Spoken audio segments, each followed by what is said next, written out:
पंजाब के मुख्यमंत्री भगवंत मान के कथित वीडियो के बाद अकाल तख्त सुर्खियों में है और पिछले कुछ वक्त से अकाल तख्त आम आदमी पार्टी के मुखिया भगवंत मान से नाराज चल रहा है। लेकिन यह नाराजगी सिर्फ अब भगवंत मान तक ही सीमित नहीं है। अब अकाल तख्त ने महाराष्ट्र में भाजपा शिवसेना गठबंधन को भी चेतावनी दे दी है। लेकिन सवाल ये उठता है कि आखिर पंजाब में बैठे अकाल तख्त के नुमाइंदे महाराष्ट्र सरकार से खफा क्यों है। इस वीडियो में हम इसी बात पर बात करेंगे और विस्तार से जानेंगे कि देवेंद्र फडणवीस की सरकार ऐसा कौन सा कानून लेकर आ रही है जिससे अकाल तख्त, एसजीपीसी और बाकी कई सिख संगठन गुस्से में हैं। नमस्कार, मैं हूं भूपेंद्र सोनी और आप देख रहे हैं खबर गांव। इस खबर पर जाने से पहले आपका ये जानना जरूरी है कि पूरे भारत में सिखों के कुल 5 तख्त हैं, जिनमें से 3 पंजाब में पड़ते हैं। पहला खुद अमृतसर का अकाल तख्त, दूसरा आनंदपुर साहिब का तख्त श्री केसगढ़ साहिब, तीसरा तलवंडी साबो का तख्त श्री दमदमा साहिब, चौथा है बिहार के पटना में स्थित तख्त श्री पटना साहिब और 5वां है तख्त श्री हुजूर साहिब। अब ये पूरा विवाद इसी हुजूर साहिब तख्त से जुड़ा हुआ है जो महाराष्ट्र के नांदेड़ में पड़ता है। इस तख्त का पूरा नाम है तख्त सचखंड श्री हुजूर अबचल नगर साहिब। अब लगे हाथ ये भी जान लीजिए कि आखिर इस विवाद की वजह क्या है।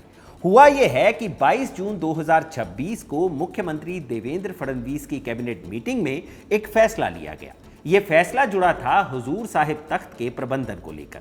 महाराष्ट्र सरकार ने दशकों पुराने नांदेड़ सिख गुरुद्वारा सचखंड श्री हुजूर अबचल नगर साहिब एक्ट 1956 को रिप्लेस कर उसकी जगह नया कानून लाने का फैसला किया है, जिसे तख्त सचखंड श्री हुजूर अबचल नगर साहिब गुरुद्वारा एक्ट कहा जाएगा। सरकार ने यह फैसला लिया कि नए एक्ट को विधानसभा के इसी सत्र में पेश किया जाएगा और मंजूरी मिलते ही नया एक्ट कानून बन जाएगा। महाराष्ट्र सरकार के इस फैसले के बाद तख्त श्री हुजूर साहिब के सिख नेताओं, एसजीपीसी और अकाल तख्त ने इसका कड़ा विरोध जताया है। तख्त श्री हुजूर साहिब ने तो गुरमता इशू करने के बाद महाराष्ट्र सरकार को साफ कह दिया है कि वो एग्जिस्टिंग कानून के साथ कोई छेड़छाड़ ना करे और साथ ही उन्होंने नए कानून पर भी आपत्ति जताई है। गुरमता का मतलब है गुरु के नाम पर लिया गया एक ऐसा फैसला जिसे मानना जरूरी है। यह गुरमता तख्त के सिंह साहिब ज्ञानी राम सिंह ने पढ़कर सुनाया और उस वक्त वहां तख्त जत्थेदार ज्ञानी कुलवंत सिंह भी मौजूद थे। तख्त श्री हुजूर साहिब के प्रबंधकों की तरफ से फडणवीस सरकार पर यह इल्जाम लगाया गया कि वो सिख परंपराओं के साथ छेड़छाड़ करने की कोशिश कर रहे हैं। गुरमता में कहा गया है कि हुजूर साहिब का मौजूदा प्रबंधन सिख विद्वानों द्वारा तय किए गए सिद्धांतों पर चलता है और ये गुरु गोविंद सिंह जी की सोच और परंपरा के मुताबिक बनाया गया है। उनका कहना है कि सरकार जो नया कानून लाने की तैयारी कर रही है उससे इस पूरी व्यवस्था और उसकी बुनियाद कमजोर पड़ सकती है। लेकिन सरकार जो कानून लेकर आ रही है उसमें ऐसा क्या है कि सिख जत्थेबंदियों और महाराष्ट्र सरकार में ठन गई है। यहां आपका यह जानना जरूरी है कि इस नए एक्ट में क्या क्या बदलाव होंगे उसे लेकर फिलहाल कोई जानकारी पब्लिक डोमेन में नहीं है। लेकिन तख्त श्री हुजूर साहिब के लॉ को बदलने की कोशिश पहले भी महाराष्ट्र सरकार द्वारा साल 2024 में की गई थी और सिख संगठनों का मानना है कि सरकार उन्हीं बदलावों को दोबारा लागू करने की तैयारी में है। असल में उस वक्त सरकार जो एक्ट लेकर आई थी उसमें तख्त श्री हुजूर साहिब की मैनेजमेंट में 17 मेंबर्स में से 12 मेंबर्स की नियुक्ति महाराष्ट्र सरकार द्वारा तय करने का प्रावधान रखा गया था। साथ ही बोर्ड में सिख इंस्टीट्यूशंस की नुमाइंदगी को भी कम करने की बात कही गई थी। रिपोर्ट्स के मुताबिक सिख संगठनों का मानना है कि सरकार नए कानून में भी ऐसा ही प्रावधान लाने की कोशिश कर रही है। उनके मुताबिक सरकार पिछली बार की तरह 17 में से 12 मेंबर्स तो खुद चुनेगी और साथ ही बोर्ड में एसजीपीसी के मेंबर्स की संख्या को कम करके 4 से 2 कर देगी। यही नहीं, उनका यह भी मानना है कि सरकार चीफ खालसा दीवान और हजूरी सचखंड दीवान का रोल भी खत्म कर देगी और साथ ही सिख एमपी के लिए जो बोर्ड में मैंडेटरी सीट रखी गई है उसे भी खत्म कर देगी।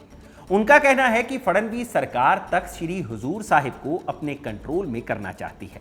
वैसे ये पहली बार नहीं है जब महाराष्ट्र सरकार ने 7 दशक पुराने एक्ट में बदलाव करने की कोशिश की हो। फरवरी 2024 का तो हमने आपको बताया ही, जब महाराष्ट्र सरकार ने अपने फैसले को वापस ले लिया था।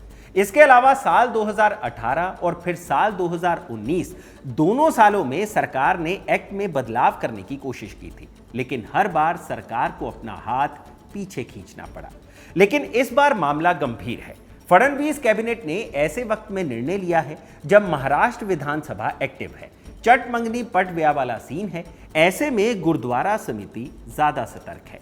हालांकि सिख संगठनों द्वारा नेहरू तारा पैक्ट की भी दलील दी जा रही है। उनका कहना है कि पंडित नेहरू और मास्टर तारा सिंह के बीच हुए इस समझौते को संवैधानिक तौर पर लागू करना चाहिए ताकि सरकार सिखों के धार्मिक अफेयर से दूर रहे।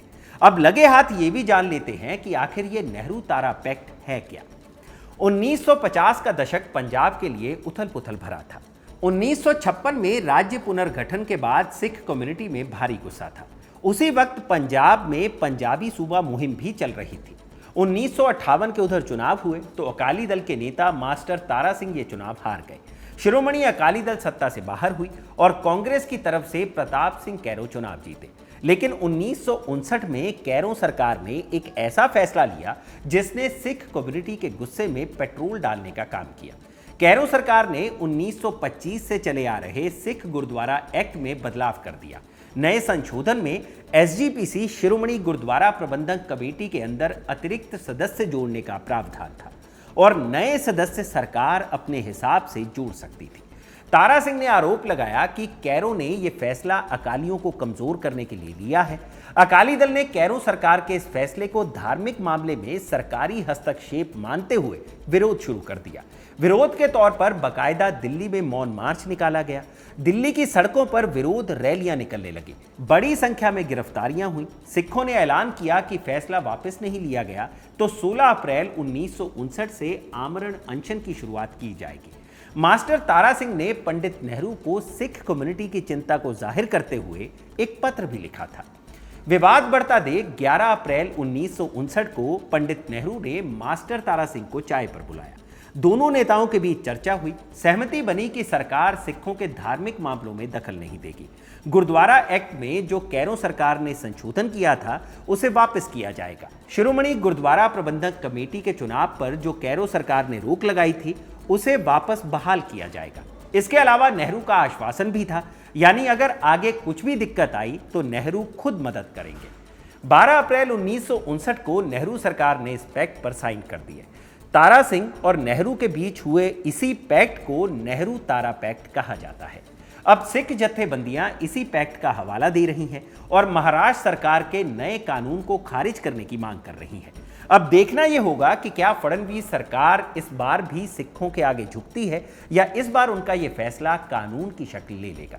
लेकिन अगर यह कानून बनता है तो इसका असर पंजाब में भाजपा की राजनीतिक महत्वाकांक्षाओं पर भी पड़ सकता है। फिलहाल इस मामले में इतना ही। इस खबर को लिखा था मेरे साथी मांशू ने और इसे कैमरा के पीछे रिकॉर्ड किया है मेरे साथी अयान ने। हुजूर साहिब को लेकर ये जो भी मामला चल रहा है उसको लेकर आप क्या सोचते हैं, हमें कमेंट सेक्शन में ज़रूर बताइएगा। और क्या आपको लगता है कि नेहरू तारा पैक्ट सही है, ये भी कमेंट सेक्शन में ज़रूर बताइएगा। अगर वीडियो अच्छा लगा हो तो लाइक और शेयर ज़रूर करें। फिलहाल के लिए इजाज़त दीजिए। मैं हूँ भूपेंद्र सोनी और देखते रहिए खबरगाह। शुक्रिया।